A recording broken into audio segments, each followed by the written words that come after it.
Thanks for downloading this episode of Cork Talk with me, Tim Atkin.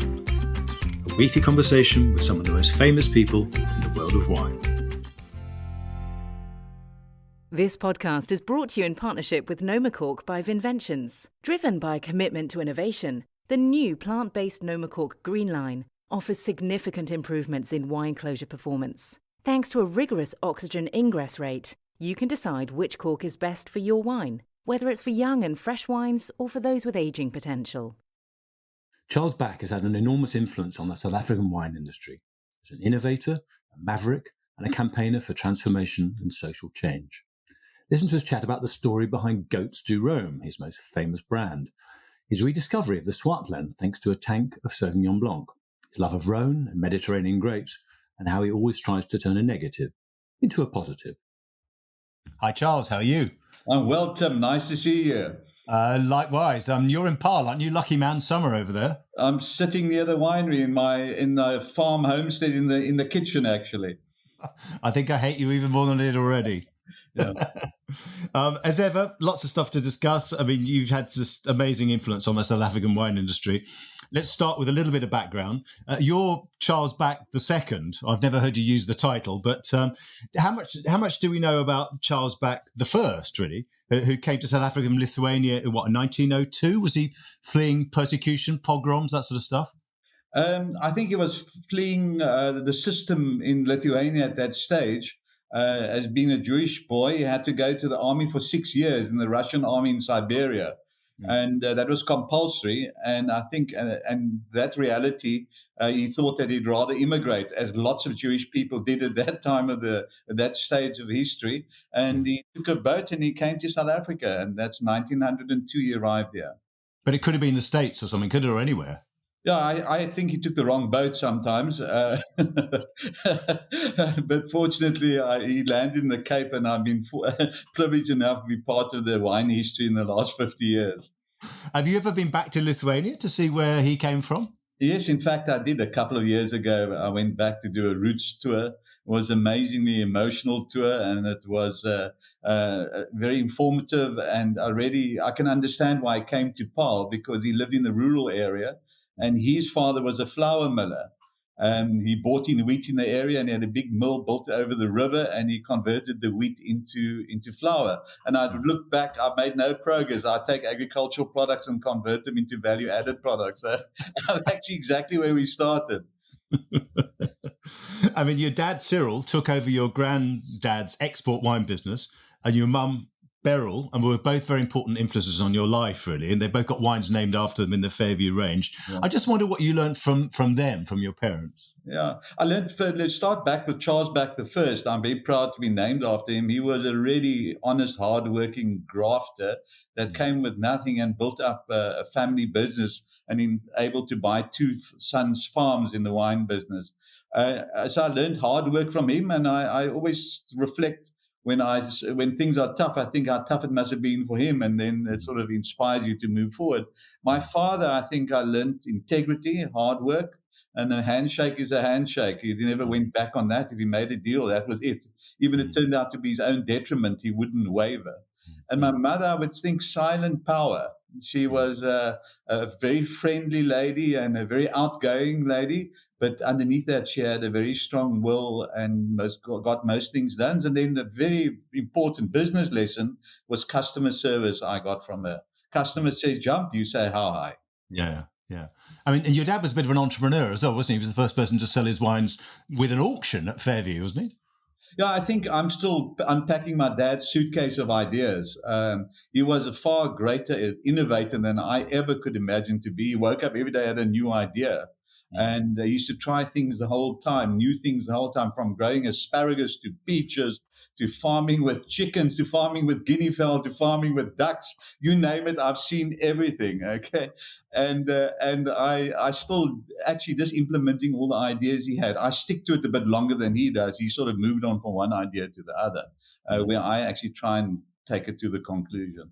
But he was making wine from the start, was he? I mean, because your granddad bought the estate, didn't he, the Fairview estate? Yeah, they've been making wine here on this property where I'm sitting now since 1693.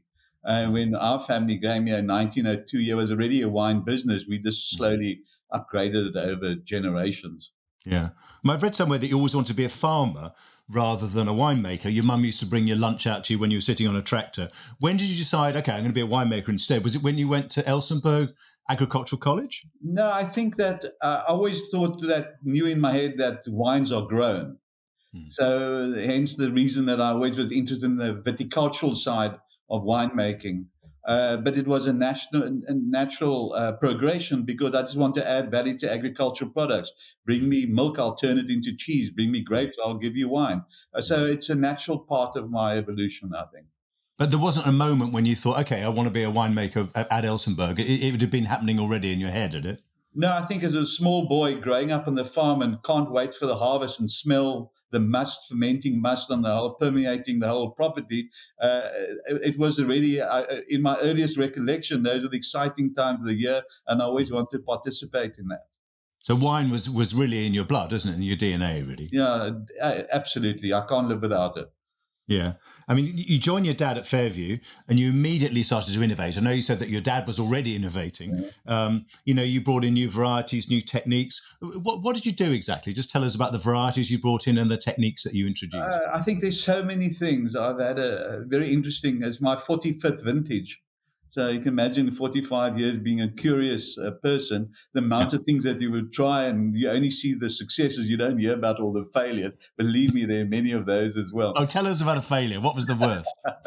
No, I actually I made the first Blanc de Noir in South Africa.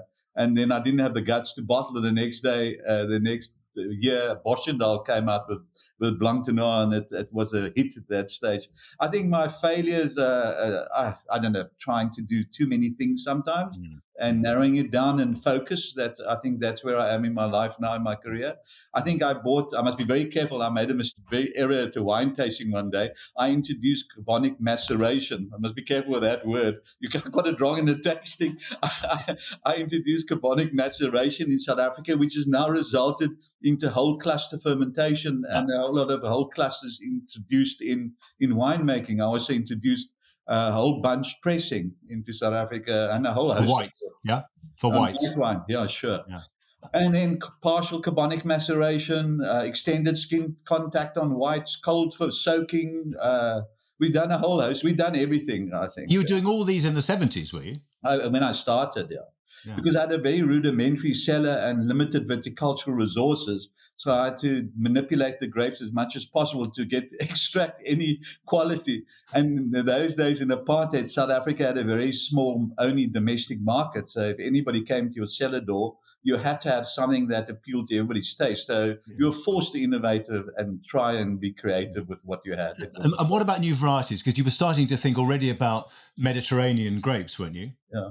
I always thought that South Africa had the wrong varietal mix other than Chenin most probably and Pinotage and Cinsault. But everybody went after the classical Bordeaux's and that type of variety. And we didn't have, I don't think we have the climatic conditions for that as an industry. There are certain pockets of excellence. Surely you can find them popping up all over. But as an industry driver, we never had that. And I always knew that Rhône varieties, even port varieties, Greek varieties, Mediterranean, Spanish varieties, big berried varieties are the type of varieties we need to plant here. So I drove a whole extensive campaign to get this stuff imported into South Africa legally. So it all came in legally and went through quarantine. And we planted Viognier for the first time. I think reinvigorated Grenache to a large degree, Mourvèdre, Carignan, the whole host of Mediterranean stuff. Mm. I don't think you always get the credit for doing that, really. But I mean, just tell us a bit more. What sort of shape was the South African wine industry at the time? We've just mentioned that it was obviously still under the apartheid system. Yeah. How did the industry feel at the time? Did it feel positive despite all of that? I think the industry was a well-organized industry and a lot of structure in place. So there was little innovation. And you couldn't plant grapes where you wanted to. You had to have a quota. So it was tightly controlled. In that control, it gave certainty, but it really killed entrepreneurship and innovation to a large degree. And you were assured of selling your wine. If you had surplus, the KWV would buy it up. So you had a cushion. There was a cushion effect. So it actually stifled innovation to a large degree. And obviously whatever happened on the social front as well was horrific. Yeah. I mean, it's interesting. There's lots of people talking about the Sauvignon wine industry at the time said it was quite Eastern European, that Russians would come there and kind of recognize the system with 5-year plans and things like that. And as you said, this safety net, which sort of encouraged mediocrity in a way, didn't it? That's what it actually did. And having that totally removed where we are now, if you take a South African wine industry as it is, it has no governmental assistance whatsoever, nothing, no support. We're out on the limb on our own virtually, and this has driven innovation to new heights in this country with a whole lot of young winemakers doing extremely exciting things. Yeah. I mean, you're a winemaker, and as we've already heard, a farmer, but you're also an amazing entrepreneur. I know you said your dad was an entrepreneur too, but what's your secret? You always seem to be having fun. I mean, is it because you get bored easily? Is it true you don't even have a marketing strategy? You just come up with these ideas and throw them out there? No, I think I really, my career is my hobby and my passion. I think to go away on a holiday sometimes for me is a hardship. You're taking away from something that you have so much fun in doing. And you spread the fun and joy as well with your customers interacting with your product. So it's almost addictive and become very much. I'm not a workaholic. I don't chase the buck at all. I do it for the sheer pleasure and enjoyment of what I'm privileged to be born into. So the cash doesn't matter, really? Not really, no. It's not the main consideration. So I wouldn't work out a costing on a product, really. As long as my business ticks over and I can sustain myself and the 600 people that work with me, I'm very happy to continue on this basis. My dad always said, you don't want to be the richest man in the graveyard. No, it's very true. Good advice, isn't it? Yeah. But when do these ideas occur to you? Just when you're walking around, or on your exercise, on your mountain bike, or I don't know, asleep? I'm constantly restless and thinking about opportunities. And I'm very proudly South African, and I really want to show the world that South Africa can produce a kind of quality across a whole range of products with the innovation and the people, the human resources we have at our disposal. So I always look at where opportunity would lie to extract the best value for the business and the people involved with it. Yeah. I mean, when you started, you said you started in this innovation, but travel, which was quite difficult in those days for South Africans, was important to you too, because you started to go overseas and look at other places. Where did you go exactly? I think I'm very fortunate. There's a stage in my life when I wanted to leave South Africa just before apartheid was dismantled. I didn't see much hope in future. And I actually wanted to leave. And then I thought about it long and hard, and the realization dawned on me that South Africa will come right. The indications were there that there could be a change. And I want to be part of the solution, not part of the problem. And I knew that I had to expose myself to international winemaking. And I have a very good friend, Jeff Greer from Valera. And he and I were fortunate enough to travel the world. We used all our little bit of cash we had and made sure we went to just about every wine producing country in the world, and immersed ourselves. We were in California for 3 weeks. We were in Australia New Zealand for 3 weeks or something like that. Went all over Europe, continental Europe, and we did the classics plus the new world, Chile and Argentina. And I really immersed ourselves in what was going on globally. And then I brought that all back to South Africa, and then mixed a bit of African flair and a bit of Fairview flair, if you want to call that, into that mix, and came up with my unique style of wine, which was internationally very successful when we launched, because of the fact I exposed myself to what was going on globally. So when did you start traveling then? Well, in the late part of apartheid. So when it was 35 years ago, we started looking at what was going on. Yeah. And which regions had the most impact on you? Was it California? Was it the Rhône Valley? I mean, where did you feel most at home?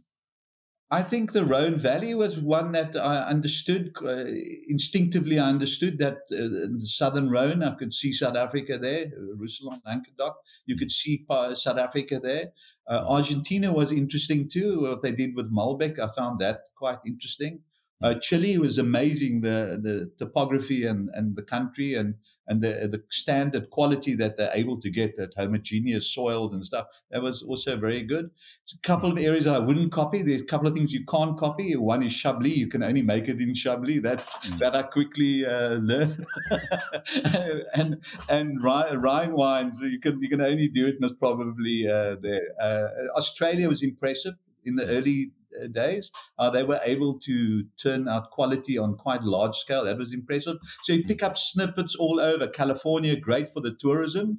and what they try to offer the visitor. So you pick up pieces and you puzzle them together within the framework of your constraints. Interesting. I mean, not everyone knows this, but you were really the man who rediscovered the Swartland in many ways. And the trigger was not Syrah or Grenache or Mourvedre or anything. It was Sauvignon Blanc, wasn't it? Yeah. Can you just tell us that story about what happened? How did you end up in the Swartland buying a Sauvignon Blanc vineyard? I every year, I don't do it anymore. In fact, I'm thinking of doing it again. I used to go around to all the co-ops. You must remember, I think at that stage, about 75% of the wine in the country was vinified by co-ops. And you'd find lots of jewels and gems in the co-ops, in the tanks. So I used to go with the winemakers, taste through their wines and just chat what's going on to get a feel of where I was going to expand viticulturally, because I always knew I wanted to spread from where I was based in Paarl. And then I landed up at Swartland Co-op, and the guy took me to this tank of Sauvignon Blanc, and I was blown away. In fact, as a young wine, that Sauvignon Blanc won, not that it's a very prestigious thing to brag about, but it won the Young Wine of the Year in South Africa. A Sauvignon Blanc, which you can imagine, to win that, it must have been very expressive. So I thought to myself, there's something going on here. If a guy in the Swartland, which is perceived to be a very hot area, can make such an expressive Sauvignon Blanc, imagine what we can do with Shiraz and Grenache and Carignan. And I went to the farmer and I saw the vineyard, and I was amazed. And I asked him, would he want to sell the farm? And he said yes, and we shook hands on it, and I bought the farm that day, okay? And I've kept that vineyard of Sauvignon Blanc, not for economical reasons, more just for emotional and historical reasons. And it's now the oldest block of Sauvignon Blanc in South Africa, planted in 1969. And we still vinify wine from it as a single block Sauvignon Blanc. It's not as expressive as it was in its youth, but it still makes interesting wine. And the brand you set up in the Swartland was called Spice Route, which made its first wines in, I think, 1998. Yeah. And the man you appointed as your first winemaker was Evan Sardi, who's gone on to be a legend in his own right. Yeah. Do you remember the job interview? Because he told me that it lasted 5 minutes and you gave him a ticket to the rugby. Is that right? He's got a better memory than I have. It could be something like that. I got to hear about him through Robin Day. I don't know if you know Robin Day. I think we were good friends, and Robin told me he saw this very passionate young winemaker. Evan was young at those days. He's still passionate. A very young, passionate winemaker at a cooperative called Rhône and Mediterranean, if I remember correctly. And I got hold of him because he was a surfing buddy of my winemaker who's still with me, Anthony de Jager. And I asked Anthony about him. So he said, no, he's a cool dude. He's a very nice guy, very passionate, talented. And I met him. I instantaneously knew that this guy's got what it takes. He had the feel, the personality, and I needed to put the right winemaker in the Swartland. It was very important because to get the Swartland going, you needed a personality. And he certainly was that. And the personality was skill, who can understand terroir and interpret it. So he was my man, and we had a great time together. I think he was with me for 4 vintages. Yeah, it was a smart call, really. Yeah. 2000, you came up with this amazing brand, very successful brand, called Goats du Rhône. And where did you come up with that idea? I don't know if you know a guy called Roger Higgs. Yeah. You know Roger? Yeah, he was at Fuller's for years. Yeah. Yes. Now, I used to sell wine to Fuller's, and in the early days when we were just readmission to selling wine in the UK. And Roger, I always spoke to Roger, said, you know what South Africa should be doing? We should have a seriously good Rhône-style blend in the quaffing thing, but high quality. And that's what South Africa could do well. And I think I can do that. That's the kind of thing I could do in a reasonable price, middle price range, but I can really offer value and really take on international brands and illustrate what South Africa is capable of. And then he said, but you're a goat farmer as well, so why don't you call it Goats du Rhône? And that was his idea. It's his idea. I can't take credit for it at all. And it was such a wacky idea. I sat on the thing for 2 years. And until one day the goats escaped out of the goat tower. I don't know if you know, we've got a goat tower at Fairview. And I love the goat tower. Yeah, and the goats ran into the vineyard and they skipped the Cabernet, they skipped the Merlot, they hit the Shiraz big time, and then they skipped the Malbec and then they hit the Grenache big time. And then I saw these goats had some kind of pattern. They had a preference for certain grape varieties. So I sent the lady from the lab with a clipboard running behind them and sort of taking down notes of how long they spent at each block. how much Shiraz they ate, how much Grenache more or less, and Mourvèdre, and we put it all together and we came back with the goat blend. According to the goat's preference for grape varietal, and we put together Goats de Rome, and the rest is history. It became a very successful brand, and I'm trying to slaughter the goat because I don't want to be remembered in my winemaking career as a guy that produces Goats de Rome. I do other more serious stuff, but every time we come close to slaughtering, it pops up as a bestseller somewhere else, and now it's really doing very well. I think it's got almost 40% of the South African wine market in Norway, so it's doing very well there. And the French hated it, didn't they? Because of the play on words with Côte du Rhône, obviously. Yeah, it actually started. There was a blind tasting. Do you remember the British Wine magazine? It doesn't exist anymore, does it? No, certainly not. Okay, they had a Rhône tasting, and somebody slipped in. I had two Goats de Rhône. I had Goats de Rhône, and I had goat rôti. There was a goat on a spit who'd been roasted instead of goat rôti, right? And that was a goat rôti. and I had the two wines were entered into a Rhône tasting. Now, I'm not going to mention the names who were involved in the tasting, but you can imagine the big three in the Rhône, okay? Their wines were there. And unfortunately, Goats de Rhône beat them, and the goat rôti also beat it, which was the Shiraz Viognier blend, okay? We got the top score in the tasting, in the blind tasting. And then I got lawyers' letters, and they wanted to sue me, which they tried to. And then I went to unconventional warfare, and we did in true French tradition, where if the French farmer's upset, they go dump a load of manure in the Champs-Élysées. And I thought we'll be a bit more civilized. I vacuum-packed a little bag of goat droppings, and I took it to the embassy in Cape Town, and we had a protest march. And I think it made political history in South Africa. It was the first protest march where a European farmer with the farm workers collectively walked and marched for a common cause. I think that goes down in history. And we had a protest march, and coincidentally CNN arrived. I had nothing to do with that, of course. And this thing went global, and the French backed off very quickly, unfortunately, because that was my best marketing tool I ever had in my life. Humour.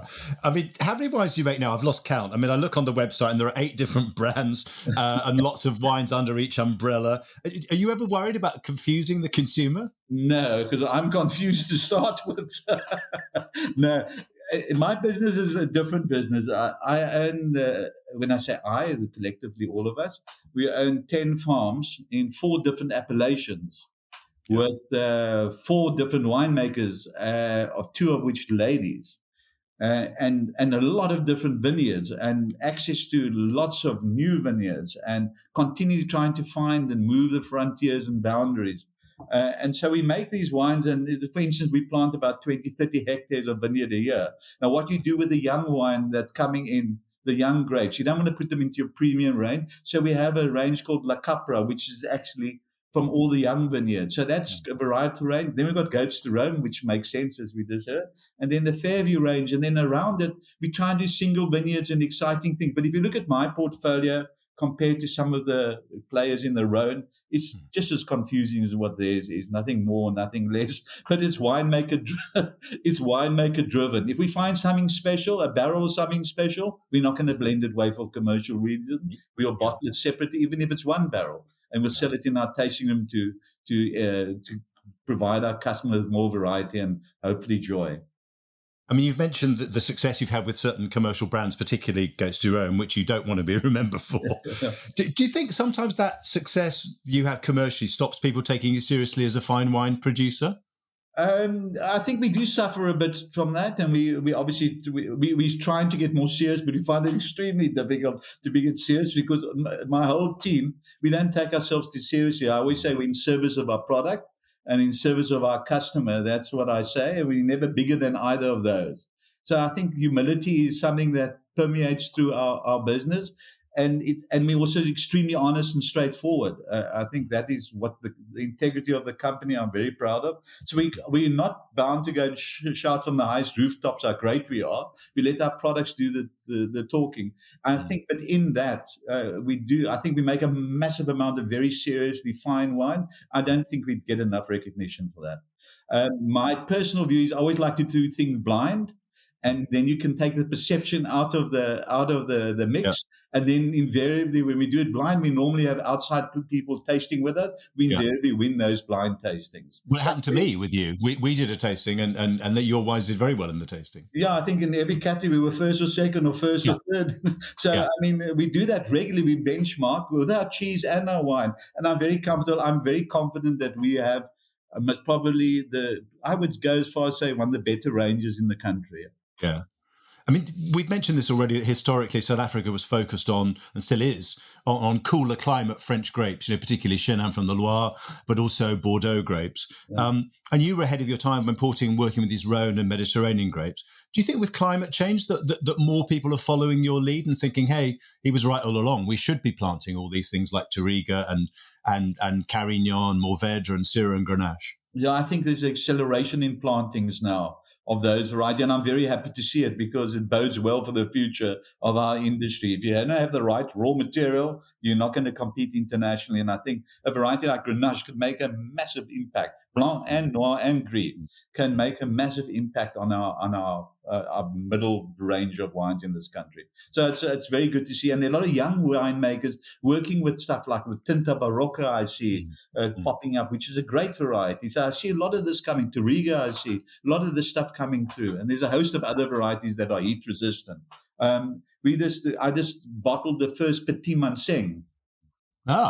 In South Africa, which is a struggle to get that one right, but it's legally. But it's an amazing variety. We pick it at a reasonable sugar, but it's got a massive acidity, and it's able to retain that acidity during warm spells, which makes it a great blending partner for a host of wide varieties where you don't have to artificially acidify. You can rather have that. So there's a lot of things that we can still do. Tell us a little bit about your Qvevri wines. This is a Georgian style. Did you go to Georgia? Is that what inspired those wines? They're sort of semi-orange wines in a way, aren't they? Yeah. The way you speak about them, I can see you're not a fan. But anyway. I am.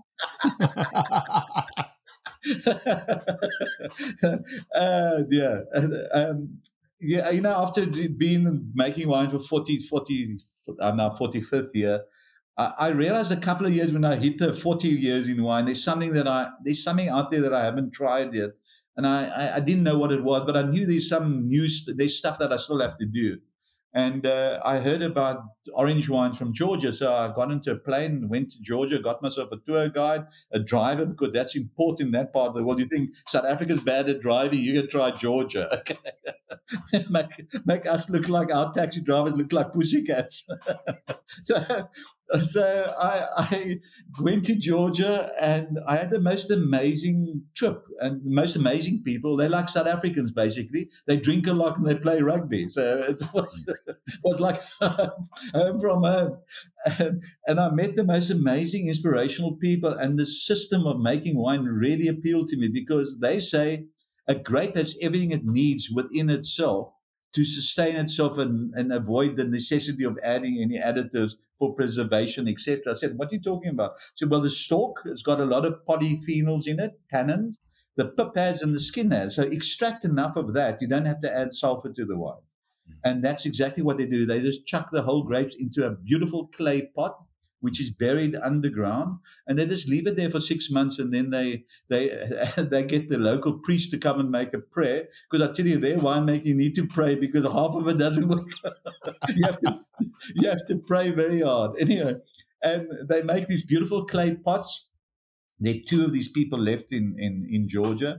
I immediately went to the mountains where they make the clay pots. After a lot of drinking chacha, which is a sort of a grappa-like raw grappa with the maker of the clay pots, because he has to like you first before he sells He sells you a clay pot, and anyway, he likes you to see how much you can drink. That's basically what happened. So fortunately, I can handle a bottle of cha-cha if I have to. And we got stuck into this stuff, and I bought a container of Queveries. It's called Quevery, Qvervi, Quevery, RIR. And then the next year I bought another container, and we now have 20 Queveries buried in Swartland soil. Okay, despite what you said, I like the wines. I think I was the first person to taste them with you as a prototype.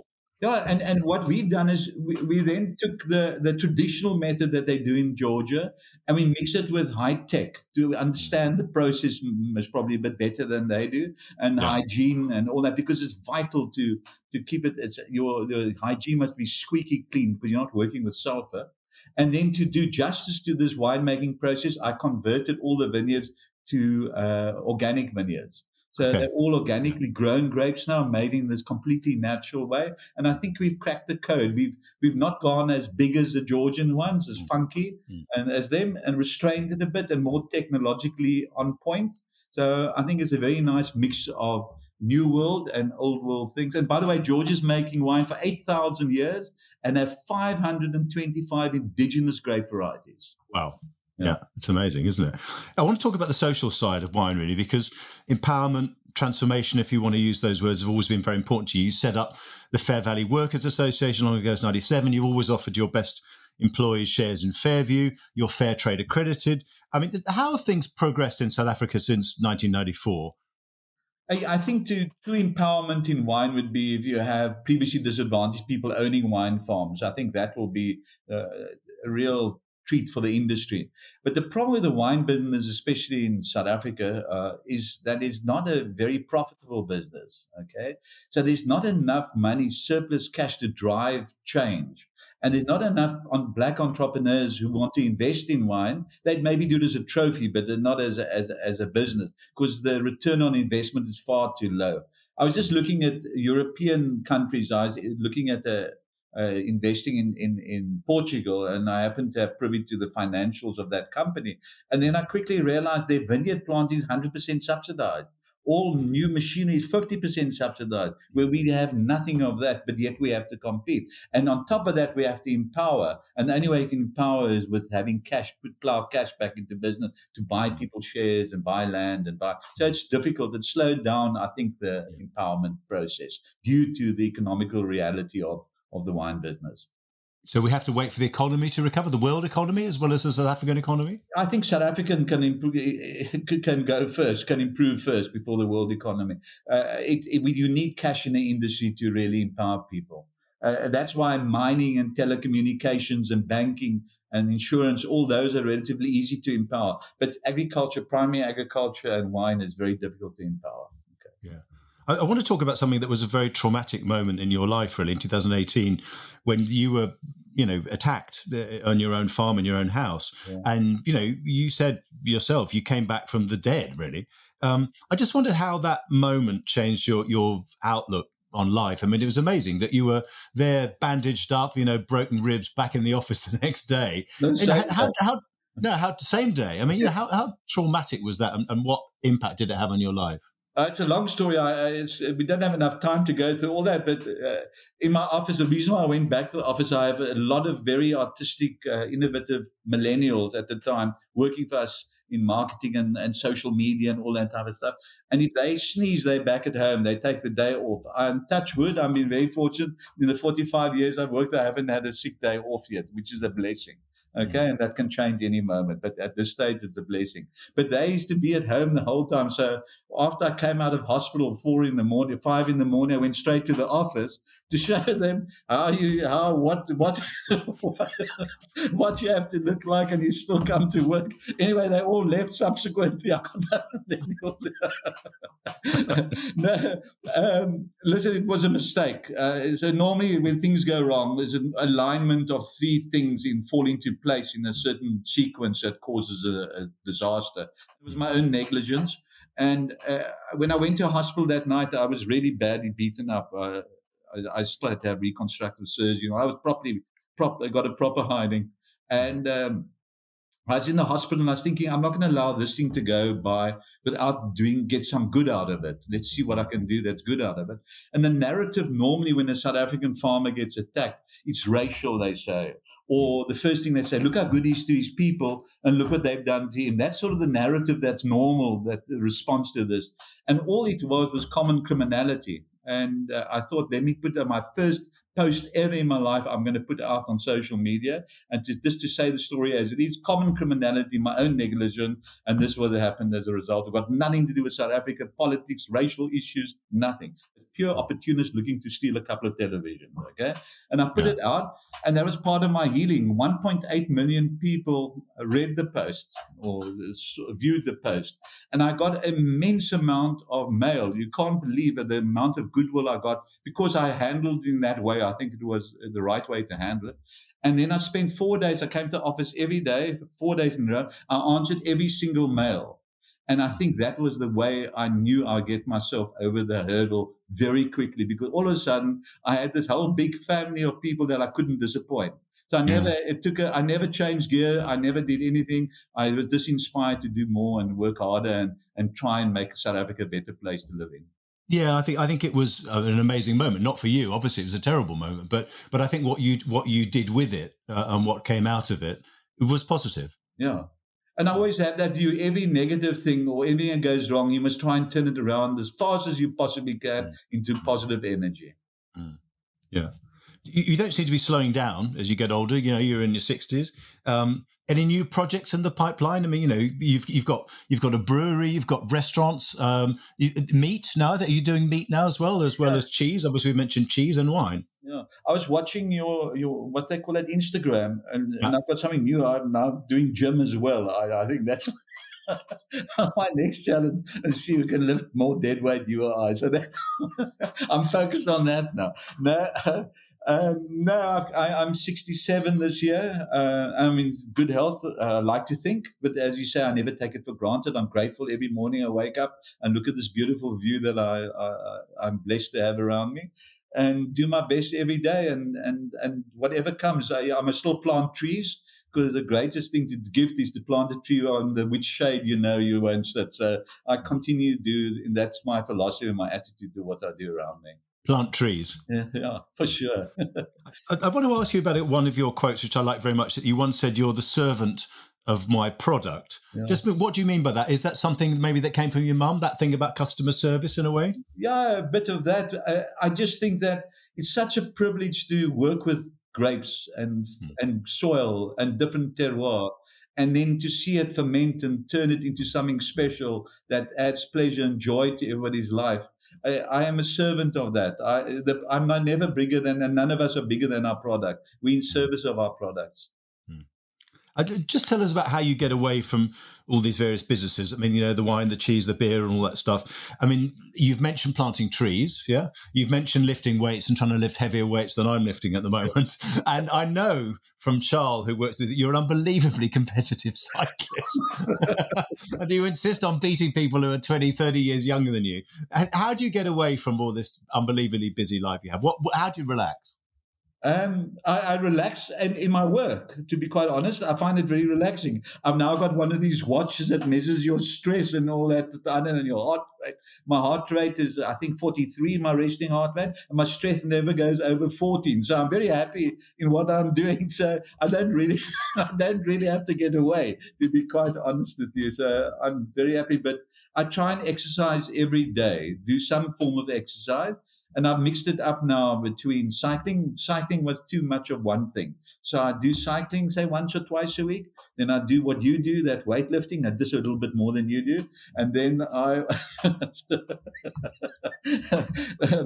then I do Pilates once a week, which I found very strenuous to start with, and I'm slowly easing into it. And then I do something called rucking. I must be careful not to get this word wrong. I do something called rucking, which is carrying a rucksack with weights. So I carry 24 kilos around, and then I walk for an hour and a half with that, and I mix it up. And in those times, that exercise helps me deal with, if there's any stress in the system, I certainly get rid of it every day.